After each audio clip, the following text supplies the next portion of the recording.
Another one. Another one. Hi guys, and welcome back to my channel. Today I'm going to be doing sort of a spring favourites, like a spring review of products, because if you haven't noticed, I haven't really uploaded anything the past couple of months. Basically the reason why is shit got really hectic in my life. I started volunteering in an art gallery every Wednesday morning.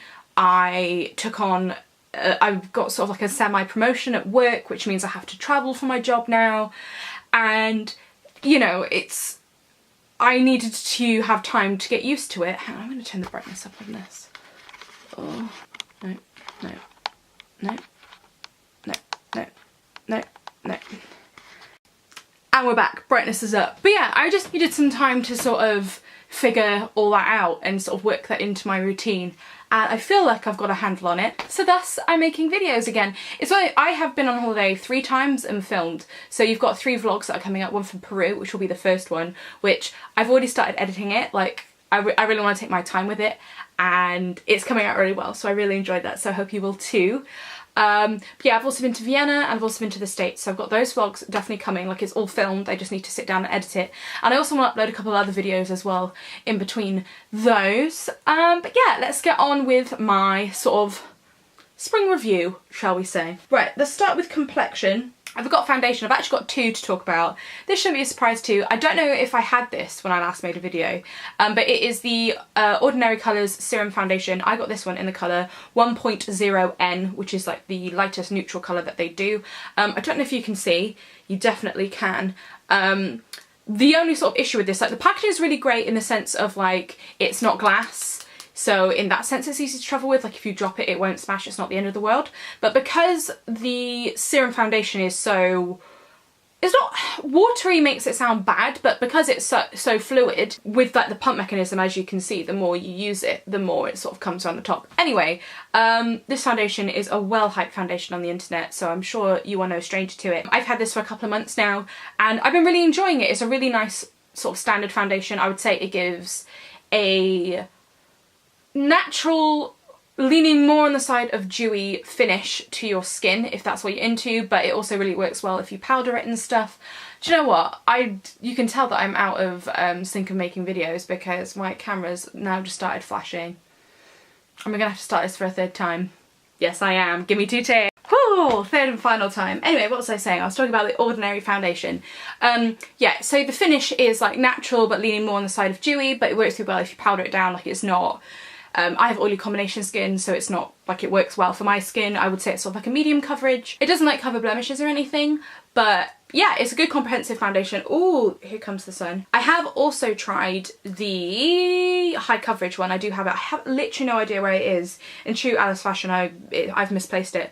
That one I've used less, so I haven't encountered this problem, and I also don't think I will because it is like a thicker consistency. Although it's called like the high coverage foundation, I wouldn't say it's like that much more coverage than this, to be perfectly honest. So, but it has that more like natural leaning on the side of matte finish. So they sort of both, you don't need both is what I'm saying, but they are nice. I do like them. But yeah, no, I really enjoy this comprehensive foundation, and it's also like £5. It's annoying to get hold of, but once you get hold of it, it is a really nice, easy foundation that you can use. And also, if you use the Ordinary skincare, it works really well with it. I think it's the niacinamide that I found sometimes like balls up under the skin. With this foundation, it doesn't do that. So yeah, if you're sort of like really indoctrinated into the Ordinary thing, which you should, DCM have been killing it, this is a really good thing to add to your collection. Anyway, moving on. I've got like I've actually got 2 combos to talk about. First up is a concealer combo, which is these 2 here. These are also both super cheap. This is one that you have seen on my channel before, I'm sure. This is the Maybelline Anti-Age, the Eraser Eye Treatment. I believe I have this in Neutralizer at the moment, or I usually go for light.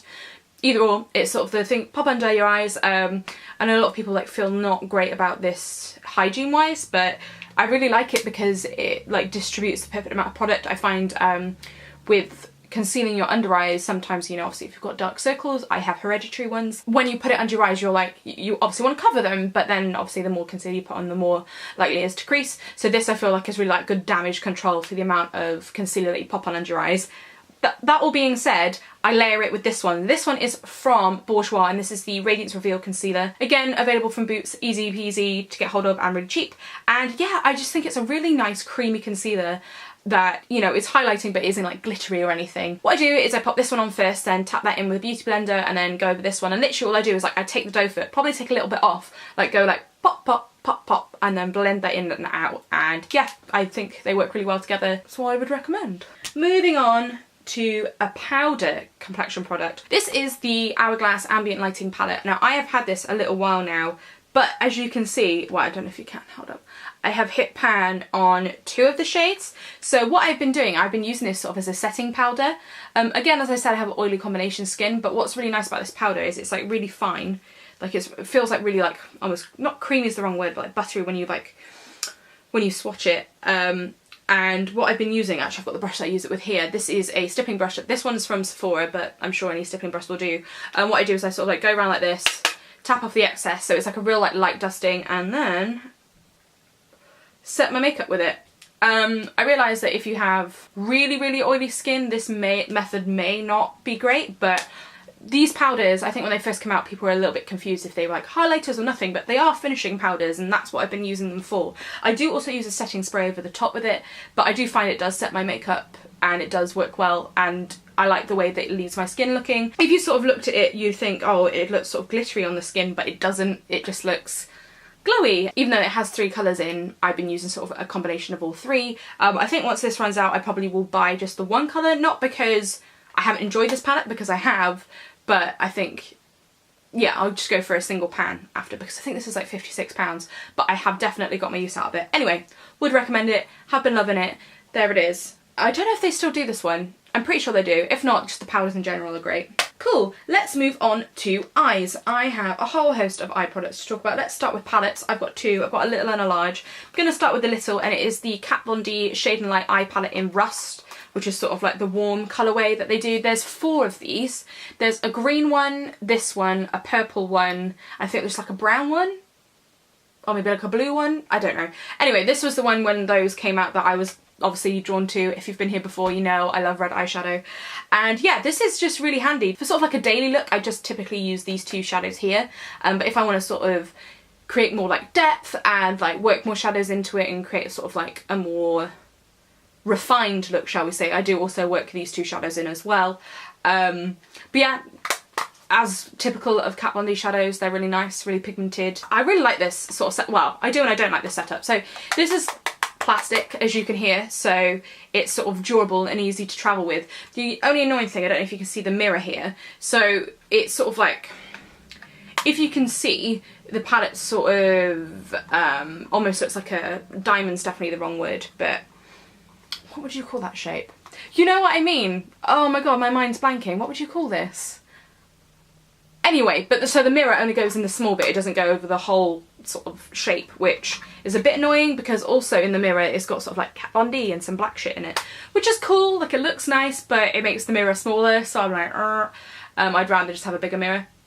But that's just me. But anyway, yeah, this is really easy to travel with, you know, it's not that big at all, and durable, and as I said, I really love the colours that are in it. But if you're not into warm eyeshadows, there's other ones. She caters to everyone. Although, moving on, I've got the large palette, and this is one that I've travelled with twice now, I think. This is, oh god, the first thing I fucking hate about it though. I do like this palette, but if I touch the palette for too long, oh, it's like velvet, and it makes me fucking, anyway, I'll show you this palette. I typically just like open it and then like lean it down so the velvet doesn't typically bother me because I don't have to touch it, but now that I'm showing it to you, I do. Anyway, this palette is nothing new. This one has been on the internet and in stores for a while now, but similar situation. Like, I love the colourway in here. I actually wore this on my birthday night out, if you wanted to know. This is the palette that I went with. And I just think the colours are all colour. I would wear all of these colours. I would use all of these colours. I realise that some people like this bright pink. I'm like, yeah, no, really, I'd go for it. My favourite ones, I really like starting with Tempura, like all over the eye. Like Vermeer is probably my favourite like shimmery shade out of them. Just the oranges, oh, I just think it's a really great palette. I would honestly use all of these colours. and do so, and the quality is really good, as would be expected from Anastacia. Anyway, so this is one of the big palettes that I've been using. There you go. I've got a liner favourite. Now, you know this is my favourite liner. It's the Kat Von D Tattoo Liner in Trooper, the black one. I know I go on about this literally whenever I talk about liner. This is probably the liner that I talk about. But the reason why I'm bringing it up is I forgot my liner when I went on a trip. I went to Vienna for 5 days and I forgot my eyeliner, and so I was in the airport and I was like, I need to buy an eyeliner, and I bought another one. I'll name drop, it was a Bourjois one, a Bourjois felt tip pen one, and I was just like, you know, cool, whatever. This will be grand. And then, admittedly, in defence to that liner, it went on really well. It was really black and stuff, and I was like, okay, cool, whatever. But it was really, really hot, and for years, I have not had the problem of my eyeliner transferring up to here, like having that black line. And I had that issue with that liner, and I was just like, for fuck's sake! Like, I just forgot that that was an issue that you can sometimes encounter with liquid liner, because I don't get it with this, and I have been using this liner more or less straight for 2 years now, and I love it. I'm sorry. This is a brand spanking new one, actually. I've got a haul coming. This will be in it. But yeah, so I just wanted to reiterate again, no, this really is the best liner. It is worth the extra money because it lasts longer, both in the sense on your eye and as a product, it lasts longer as well. Yeah, would 100% recommend this until the day I die. Kat Von D Tattoo Liner, believe the hype. Anyway, moving on to the last eye favourite. Again, you know I said I had another combo. You may have thought it was a lip combo. You were wrong. It's a mascara combo. So these two mascaras I have been loving wearing together. I've got them on today. So number one is the Rollerlash, which I know I've spoken about before, from Benefit. Love this one, think it's great. But layered with the Better Than Sex mascara by Too Faced. So basically, you know, sometimes when like your mascara's kind of running out a little bit, so you then start layering it with another one. That's kind of what happened here, but the results are fantastic. I effectively use the Rollerlash as like kind of like a primer. And then I go over with the Better Than Sex, and I love the Better Than Sex mascara, but it's like, it leans on the side of clumpy, which I don't mind, like that totally goes along with my look, but sometimes if it's like next level clumpy, I then go back in with the Rollerlash, because the brush you can sort of like really like finesse and like thin it out, so I just think they really complement each other really well. But yeah, I've been really liking how my lashes look together with both of these. And what we'll say about the Better Than Sex mascara, it's a really dry formula, so you could be forgiven in thinking that it's ran out after like a week, but honestly it does keep giving, but it just seems like nothing's on the brush. But there is, I promise. So yeah, that's one sort of gripe. Like I could feel like some people would buy this and be like, cool, I've ran out of it in a week. I'm like, no you haven't, just keep on going. But yeah, these together work really well. I realise that these are both like quite expensive mascaras, so maybe don't run out and buy both of these and use them together. But if you have them, layer them up. I promise you, they work really well together. I'm only going to do one lip favourite. I'm kind of giving you a clue. Mainly because this is the one that I've sort of been leaning to most days, and I don't have any like really, really bright lipsticks that I want to talk about that are new to me at the moment. So I just thought I'd talk about like the old faithful that I keep on using every day, and that is the NYX Soft Matte Lip Cream in number 19, which is Can.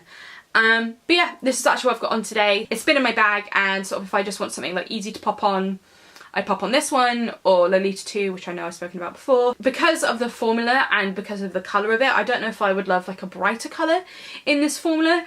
It is really comfy though, and it's pinker than my lips, but like deeper than my lips. I just really like it. I like the colour, I like the finish. It wears away nicely. As I said, if it was a deeper colour, I don't know if I'd love the formula as much, but I haven't tried it, so I don't know. Don't take that for gospel. But yeah, it's really nice.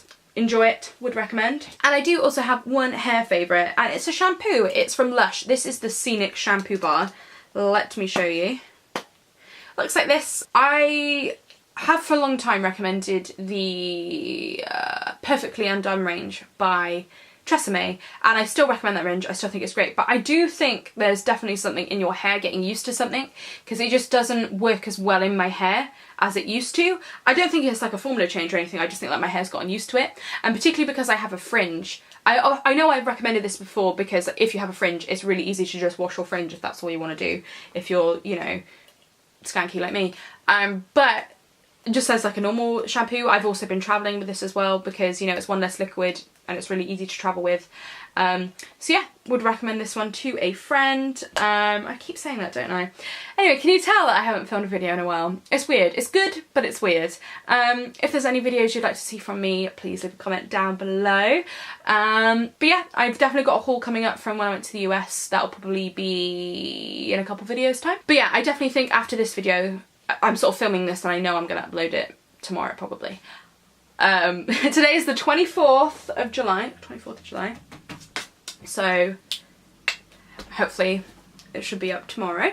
Anyway, yeah, so I then plan to put my Peru vlog up and then I'll probably have a haul for you. So if any of that sounds like fun to you, please subscribe, please stick around. Thank you for sticking around and I shall see you soon. Bye!